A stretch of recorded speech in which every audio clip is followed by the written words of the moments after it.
Hello friends, welcome back to cinema secrets. இன்னைக்கு இந்த வீடியோல நான் எந்த படத்தை விமர்சனம் பண்ண போறேன் அப்படின்னு பார்த்தீங்கன்னா, பூரி ஜெகநாத் அவர்களின் இயக்கத்தில் ராம் புத்தினேனி, சஞ்சய் தத், அலி மற்றும் காவியா தப்பர் இவர்கள் நடிப்பில் வெளியான டபுள் ஐஸ்மார்ட் அப்படின்ற ஒரு தெலுங்கு படத்தை பத்தி தான். இந்த படம் வந்து ஏற்கனவே ஐஸ்மார்ட் சங்கர் அப்படின்னு ஒரு படம் தெலுங்குல வந்ததுங்க. அந்த படத்தோட சீக்வல் தான். ஸோ இப்போ இந்த படத்தோட கதையை பத்தி பேசுவோம். சஞ்சய் தத் அவர்கள் வந்து ஒரு இன்டர்நேஷனல் டான், அதாவது ஊர்ல இருக்கிற உலகத்துல இருக்கிற அத்தனை மொல்ல மாதிரி தனத்தையும் பண்ணி டான் அப்படின்ற மாதிரி கெத்தா உட்காந்துக்கிறாரு.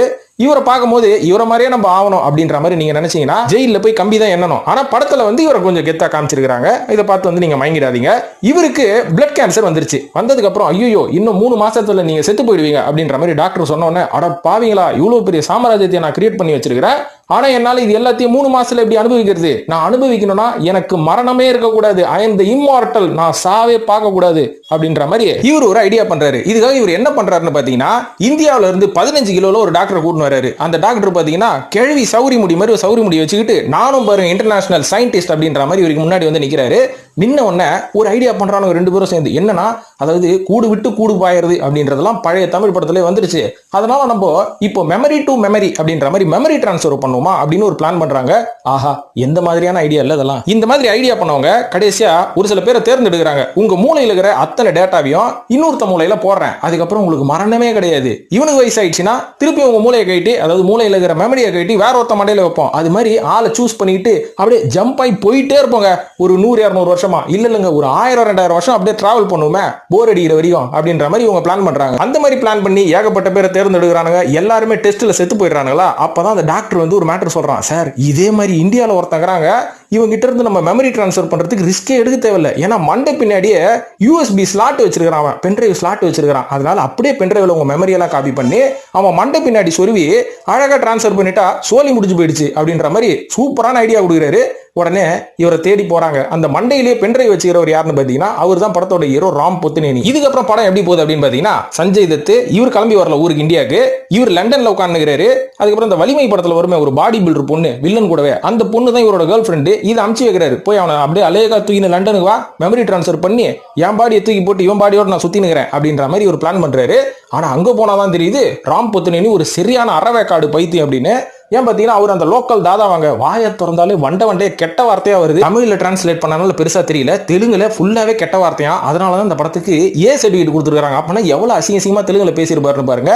சோ அந்த மாதிரியான வாயை திறந்தாலே வாஷ் பேஷன் மாதிரி இருக்கக்கூடிய ராம் புத்தினேனி ஆந்திரால ஒரு மிகப்பெரிய ரவுடி. ஸோ இவனை வந்து அவ்வளோ அசால்ட்டா தூக்க முடியுமா? கூட்டின்னு போனால் 200 பேர் அசால்ட்டா அடிச்சு காலி பண்ணிடுறான். துப்பாக்கிலாம் சொல்றாங்க, துப்பாக்கியை வாங்கி கொடுத்தா இங்க இருக்கிற ரவுடி தொடக்க கூட தெரியாது. ஆனா இவர் எல்லாமே ட்ரெயின்டா இருக்கிறாரு, எப்படின்னு நம்மளுக்கு தெரியல. அதுதான் ஐஸ்மார்ட் சங்கர்னு நினைக்கிறேன். இதுக்கப்புறம் ராம் புத்தினேனி அவர்களை லண்டனுக்கு கூட்டு போய் மெமரி டிரான்ஸ்ஃபர் பண்ணாங்களா அப்படின்றது தான் மீதி கதை. என்ன ஒரு அற்புதமான கதை இல்ல. இந்த படத்தை பார்க்கும்போது எனக்கு ஒரே ஒரு டவுட் தான். இந்த படம் எடுத்தவனாயா பிசினஸ் மேனு, போக்கிரி, டெம்பர்ன்ற படம்லாம் எடுத்தான், அவ்வளவு அநியாயமா இருக்குது. பூரி ஜெகநாத் அவர்களே, என்ன இப்படி ஒரு படத்தை எடுத்து வச்சிருக்கீங்க அப்படின்ற மாதிரி யோசிக்க தோணுது. ஏன்னா இது அவ்வளவு சூப்பரான படமா அப்படின்னு பாத்தீங்கன்னா சொதப்பலான படங்க. அதனாலதான் பாத்தீங்கன்னா பாக்ஸ் ஆபீஸ்ல 90 கோடி ரூபாய் அந்த படத்துக்கு செலவு பண்ணி வெறும் 18 கோடி ரூபாய் தான் கலெக்ஷன் பண்ணிக்குது பாக்ஸ் ஆபீஸ்ல. என்ன லட்சணம் பாத்தீங்களா? இந்த படத்துல என்னங்க பிரச்சனை அப்படின்னு பாத்தீங்கன்னா, படம் ஃபுல்லாவே பிரச்சனை தான். கடைசியான பாசிட்டிவ்ஸ் பத்தி சொல்லிடுறேன். முதல் பிரச்சனை என்னன்னு பாத்தீங்கன்னா, இந்த ராம் புத்தினேனியோட ஆக்டிங். அதாவது ஒரு தெரு பொறுக்கி ராம் புத்தினேனின்றவர் வந்து தெலுங்குல வந்து ஒரு டீசென்டான ஒரு நடிகர் இல்லைங்களா. அதாவது ஒரு படத்துல வந்து அவருக்குன்னு ஒரு டீசென்டான ஃபேன் பேஸ் இருக்கு. ஸோ தன்னோட ஃபேன்ஸுக்காக அவர் எவ்வளவு ரெஸ்பான்சிபிலிட்டியோட ஒரு படம் நடிக்கணும், ஆனா தெருப்பொறிக்கி மாதிரி நடிச்சுக்கிறாரு. இதை பார்க்கும் போது இந்த ஆளெல்லாம் அடுத்த 2 படம் தாங்க மாட்டான் பாரு அப்படின்ற மாதிரி நம்மளுக்கே யோசிக்க தோணுது. அந்த லட்சணத்துல படத்துல நடிச்சிருக்காரு. இது மட்டும் இல்லாம இந்த படத்தோட முக்கியமான பிரச்சனையை, பெண்களை போதைப் பொருளாக இந்த ஆந்திரா இண்டஸ்ட்ரியை யூஸ் பண்ணிட்டு இருக்காங்க அப்படின்ற மாதிரி தாங்க ஆன் ஸ்கிரீன்ல நம்மளுக்கு தோணுது. ஏன்னா இதுக்கு முன்னாடி போலா சங்கர் அப்படின்ற ஒரு படம், சிரஞ்சீவி அவர்கள் அவரோட படத்திலே வந்து பெண்களை கொஞ்சம் ஒரு வசிய மருந்தாகவும் ஒரு போதைப் பொருளாகவும் இவங்க வந்து பார்க்க ஆரம்பிச்சிட்டனால தான் அந்த படம் அட்டர் ஃபிளாப் ஆச்சு. இதே மாதிரி இந்த படம் iSmart double Shankar, double Shankar படத்துல வந்து சொல்லணும்னு பாத்தீங்கன்னா, இந்த படத்துல வந்து காவியா தப்பர்னு ஒரு ஹீரோயின் நடிச்சிருக்காங்க. அந்த பெண்களை வந்து எந்த அளவுக்கு வந்து அவங்க இழிவா நடத்துறாங்க ஆன் ஸ்கிரீன்ல அப்படின்றது பார்க்கும்போது ரொம்ப கொச்சையா இருக்குது. இது வந்து தெலுங்கு சினிமாக்கே உண்டான ஒரு சாபக்கேடான்னு தெரியல. ஏன்னா தெலுங்கு சினிமால வந்து நம்ம சிரஞ்சீவி படங்களாகட்டும், பாலையா படங்களாகட்டும், இப்ப நடிக்கிற இந்த யங்ஸ்டர்ஸ் படங்கள் கூட பெண்களை வந்து சும்மா டான்ஸ் ஆடுறதுக்கும் ஒரு செக்ஸ்டாயா தான் யூஸ் பண்ணிட்டு இருக்காங்க. கொஞ்சம் கிளுகிளுப்பான சீன்கள் எடுக்கிறதுக்கு மட்டும் தான் பெண்களை யூஸ் பண்ணிட்டு இருக்காங்க. அதுவும் இந்த டபுள் ஐஸ்மார்ட் படத்துல படத்துல பாத்தீங்கன்னு வைங்களேன், ராம் புத்தினேனி விளையாடி இருக்காரு. இதெல்லாம் வந்து ஃபேன்ஸ் உண்மையாவே ரசிக்கிறாங்களா அப்படின்னு கேட்டீங்கன்னா அதுதான் கிடையாது. தெலுங்கு ஃபேன்ஸ் வந்து ரொம்ப கிளியர் ஆயிட்டாங்க. இப்போ இதன் காரணமா தான் இந்த மாதிரி படங்கள் எல்லாம் அவங்க அவாய்ட் பண்ணிட்டு மலையாள படம், தமிழ் படம் அப்படின்ற மாதிரி இப்ப பார்க்க ஆரம்பிச்சிட்டு இருக்காங்க. இதனால தான் இந்த மாதிரி பெரிய ஹீரோக்கள் நடிச்ச படங்கள்லாம் மண்ணை கவி கொண்டு இருக்கிறது பாக்ஸ் ஆபீஸ்ல. இதை என்னைக்கு தெலுங்கு இண்டஸ்ட்ரி புரிஞ்சுக்குமோ அன்னைக்கு தான் தெலுங்கு இண்டஸ்ட்ரியில இருந்து நல்ல படத்தை வந்து நம்ம எதிர்பார்க்க முடியும். இது மட்டும் இல்லாம ராம் புத்தினேனி மட்டும் தான் இந்த மாதிரி பெண்களை வந்து வன்மையா வந்து இந்த மாதிரி யூஸ் பண்ணிட்டு இருக்காரு படத்துலன்னு பாத்தீங்கன்னா, காமெடியன் அலி வருவாருங்க.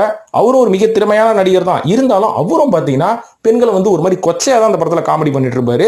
இது எதுவுமே பார்க்கும் போது மூஞ்சி சுளிக்கிற அளவுக்கு தான் இருக்குது. சோ இந்த மாதிரி ஆன் ஸ்கிரீன்ல பெண்களுக்கு மொலஸ்டேஷன் நடக்கும் போது தான் இண்டஸ்ட்ரி ஏன் இந்த மாதிரி கேவலமா போயிட்டு இருக்கு அப்படின்ற மாதிரி நம்மளுக்கு யோசிக்க தோணுது. இது மட்டும் இல்லாம தேவையில்லாத நடிகர்கள் இந்த படத்துல ஏகப்பட்ட பேர் இருக்காங்க. தேவையில்லாத பில்டப். அதுக்கப்புறம் ராம் புத்தினேனி இந்த மாதிரிலாம் நடிப்பாருன்னு நான் எதிர்பார்க்கவே இல்லை. ஒரு கிரிஞ்சா நடிச்சிருக்காரு. கிளைமேக்ஸ் எல்லாம் தேவையில்லைங்க. அந்த கிளைமேக்ஸுக்கு 8 கோடி ரூபாய் கொடுத்து செட்டு போட்டுருக்காங்களா. ஒரு என்னன்னு சொல்றது, ஒரு அகோரிஸ்லாம் இருக்கிற ஒரு சிவதாண்டவம் அப்படின்ற மாதிரி நம்ம ஒரு இடத்த வந்து நம்ம ஃபிக்ஸ் பண்ணி அந்த இடத்துல ஃபைட் பண்ற மாதிரி சீன் பண்ணிருப்பாங்க. காரணம் மகா சிவராத்திரிக்கு இந்த படத்தை ரிலீஸ் பண்ணலாம்னு பிளான் பண்ணிருக்காங்க. ஆனா அன்னைக்கு பண்ண முடியாம இண்டிபெண்டன்ஸ் டேக்கு தான் இந்த படத்தை ரிலீஸ் பண்ணிருக்காங்க. சோ போட்ட 8 கோடி ரூபாய் செட்டு வேஸ்ட். அதுவும் இல்லாம அந்த கிளைமேக்ஸ் பாத்தீங்கன்னா டிப்பிக்கலான கிட்டத்தட்ட ஒரு 30 வருஷத்துக்கு முன்னாடி தமிழ் படங்கள் எப்படி இருக்கும், இப்பெல்லாம் வந்து வேற லெவல்ல மாறி போச்சு. தெலுங்கு படங்களே வந்து இப்போ நல்லா மாறி போச்சு. ஆனா 30 வருஷத்துக்கு முன்னாடி இவங்க எப்படி கிளைமேக்ஸ் எல்லாம் எடுத்திருப்பாங்க, அன்பிலீவபிள் கிளைமேக்ஸ், அந்த மாதிரி கிளைமேக்ஸ் தான் எடுத்து வச்சிருக்காங்க. சோ இது எல்லாமே இந்த படத்துல வந்து ஒரு நெகட்டிவாக இருந்தாலும் பெண்களை நாங்களும் மதிக்கிறோம் பாரு, நம்ம வந்து இந்த மாதிரி குறை சொல்லிடக்கூடாது யாரும் அப்படின்னு சொல்லி கேஜிஎஃப் அம்மா பாசத்தெல்லாம் அந்த படத்துல யூஸ் பண்ணிருக்காங்களா. இதெல்லாம் சகிக்கல. இருந்தாலும் இந்த படத்துல பாசிட்டிவ்ஸ் அப்படின்ற மாதிரி என்ன ஏதாவது ஒன்று கேட்டீங்கன்னா ஏதாவது ஒன்று சொல்லணும்ல. எனக்கு இந்த படத்துல பாசிட்டிவா தோணுது, இந்த படத்தோட மேக்கிங் மற்றும் விஷுவலுக்கு பயங்கரமா செலவு பண்ணிருக்காங்க. மேக்கிங், விஷுவல், ஸ்டண்ட் சீக்வன்சஸ் இது எல்லாமே வந்து சூப்பரா இருக்குது. நிறைய நல்ல நல்ல லொகேஷனு, நல்ல காஸ்டியூம்ஸ், நல்ல கேமரா யூஸ் பண்ணி ரொம்ப விஷுவலி ஒரு சூப்பர் ட்ரீட்டா அந்த படத்தை கொடுத்துருக்காங்க. இருந்தாலும் உட்கார்ந்து பார்க்கவே முடியாது. நின்று பார்க்கலாமா அப்படின்னு கேட்டீங்கன்னா பார்க்கவே முடியாது. அதாவது நீங்க மசாலா படம் பார்க்குற ஒரு ஃபேனாக இருந்தால், நான் வந்து படத்துல இந்த ரவிதேஜா படம் மாதிரி அச்சு நவுத்துனாங்க படம் ஃபுல்லா அப்படின்னா இந்த படத்தை பாருங்க. ஆனா கண்டிப்பா அந்த மாதிரி ஃபேன்ஸை கூட இந்த படம் மூஞ்சி சுளிக்க வைத்து விடும். இந்த படத்துக்கு நம்ம சினிமா சீக்ரெட்ஸ் ரிவ்யூவோட ரேட்டிங் 5/2.